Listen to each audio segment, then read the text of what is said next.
ಮೊದಲೇ ಇವರೇ ಒಂದು ವಿಚಾರ ಹೇಳಿದ್ರು ಸಿನಣ್ಣವರು, ಇದನ್ನು ರಾಜಕೀಯವಾಗಿ ಬಳಸ್ಕೊಳೋದು ಬೇಡ ನಾವು ಅಂತ, ನಾವು ಇನ್ನು ಸುಮ್ಮನೆ ಇದ್ರಿ ಅಂತ, ನಮ್ಮಿಂದ ರೈತರಿಗೆ ತೊಂದರೆ ಆಗೋದು ಬೇಡ ಅಂತ.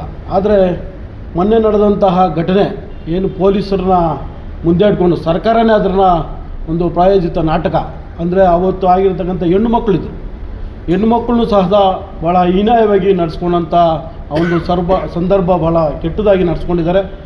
ಹಾಗಾಗಿ ಈ ತಾಲೂಕಿನಲ್ಲಿ 3 ಬಾರಿ ಶಾಸಕರಾದಂತಹ ಶಾಸಕರಿಗೆ ಒಂದು ಜವಾಬ್ದಾರಿ ಇರಬೇಕಾಗಿತ್ತು. ಈ ಜವಾಬ್ದಾರಿಯನ್ನು ತೆಗೆದುಕೊಂಡು ಶಾಸಕರು ಬೋರ್ಡು ಭೂಮಿನ, ಫಲವತ್ತಾದ ಭೂಮಿನ ಅಂತ ಸರ್ಕಾರಕ್ಕೆ ಮನದಟ್ಟು ಮಾಡಿ ಈ ರೈತರ ಪರ ನಿಂತ್ಕೊಂಡು ರೈತರಿಗೆ ನ್ಯಾಯ ಕೊಡುವಂಥ ಕೆಲಸವನ್ನು ಶಾಸಕರು ಮಾಡಬೇಕಾಗಿತ್ತು. ಆದರೆ ಈ ದಿನ ಆ ಶಾಸಕರು ಆ ಕೆಲಸ ಮಾಡಲಿಲ್ಲ.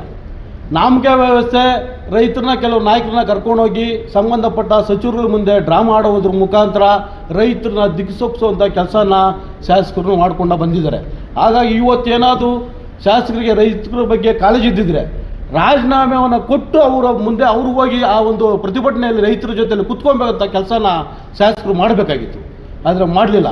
ಹಾಗಾಗಿ ಈಗ ನಮ್ಮ ವಿರೋಧ ಪಕ್ಷದ ನಾಯಕರಂಥ ಅಶೋಕಣ್ಣವರು, ಸತೀಶ್ ರೆಡ್ಡಿ ಅವರು ಮತ್ತು ಸಂಸದರಂಥ ಮಂಜುನಾಥ್ ಸರ್ ಅವರು, ಗೋಪಿನಾಥ್ ಸರ್ ಅವರು ಎಲ್ಲರೂ ಸಹ ಈ ಸೋಮವಾರ ಬರ್ತಾಯಿದ್ದಾರೆ. ಅವರಿಗೆ ನಮ್ಮೆಲ್ಲ BJP ಎಲ್ಲ ಮುಖಂಡರುಗಳು ಮತ್ತು ನಾನು ತಾಲೂಕಿನ ಎಲ್ಲ ಪ್ರಜ್ಞಾವಂತರಲ್ಲಿ ಕೇಳ್ಕೊಳ್ಳೋದು ಅಂದರೆ, ಇದು ಮಾಡ್ತಾರೆ ರೈತರ ಒಂದು ಪರವಾಗಿರತಕ್ಕಂಥ ಹೋರಾಟ. ಹಾಗಾಗಿ ಈ ಒಂದು ನಾವು ಕೊಡ್ತಕ್ಕಂಥ ಬೆಂಬಲಕ್ಕೆ ಪ್ರತಿಯೊಬ್ಬರು ತಾಲೂಕಿನಂಥ ಎಲ್ಲರೂ ಬಂದರು ಇದಕ್ಕೆ ಸಹಕಾರ ಕೊಟ್ಟು ನಾಳೆ ಸೋಮವಾರ ನಡೀತಾ ಒಂದು ಪ್ರತಿಭಟನೆ ಎಲ್ಲರೂ ಭಾಗವಹಿಸಿ ಆ ಪ್ರತಿಭಟನೆ ಯಶಸ್ವಿ ಮಾಡಬೇಕಂತ ಕೇಳ್ಕೊಳ್ತಾ ನನ್ನ ಮಾತು ಅನ್ನಿಸ್ತೇನೆ. ಜೈ ಹಿಂದ್.